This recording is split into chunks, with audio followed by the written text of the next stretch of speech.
که من عاشق چشمان تو هستم، والله که تو با خبر از این دل زاری، مهمان خیالم شده ای هر شب و هر. یہ اولیاء خدا تھے، ولی خدا تھے، امام زمانہ سے ملے تھے. انہوں نے خواب میں اپنے استاد کو دیکھا، وہ سید آیت اللہ قاضی. مردہ کو زندہ بھی کر سکتے تھے، آنکھوں سے لوگوں نے دیکھا. اتنا ولی خدا تھے. آیت اللہ خوئی سے ملے تھے حضرت عباس علمدار کے روزے میں. کہتے کوئی 3-4 گھنٹے کی ملاقات.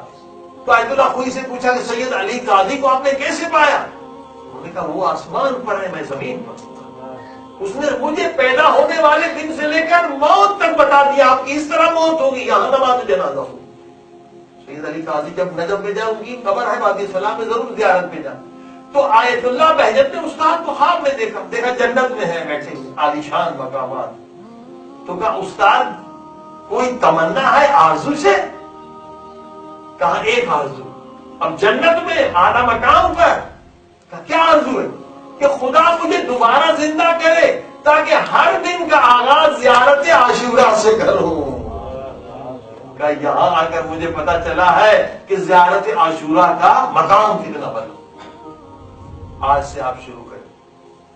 ہاں زیارت عاشورہ بہت بڑا ہے، ہر مشکل دور ہو جائے گی. کیونکہ مولا حسین پہ آپ 100 مرتبہ سلام، 100 مرتبہ سلام. اللہ بس 2 عالم تھے، انہوں نے وعدہ کیا تھا جو مر جائے گا وہ قبر کا حال بتائے گا.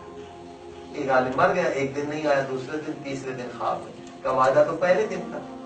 کا معاف کرنا میں مجبور تھا، نہیں آ سکتا. کیوں؟ کا جس قبرستان میں میں دفن تھا اس قبرستان میں ایک مومنہ دفن تھی.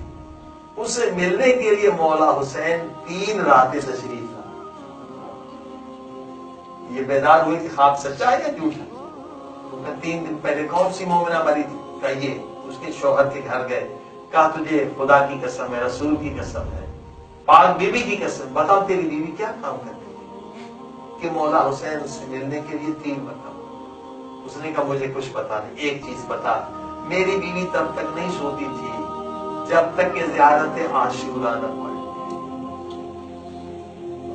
زیارت عاشورہ میں 100 مرتبہ کہتے ہیں السلام علیک یا ابا عبداللہ.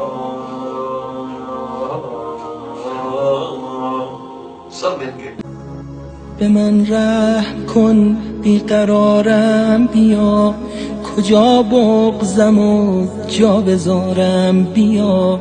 نمیدونم این چندمین جمعه بود، حساب زمانو ندارم بیا.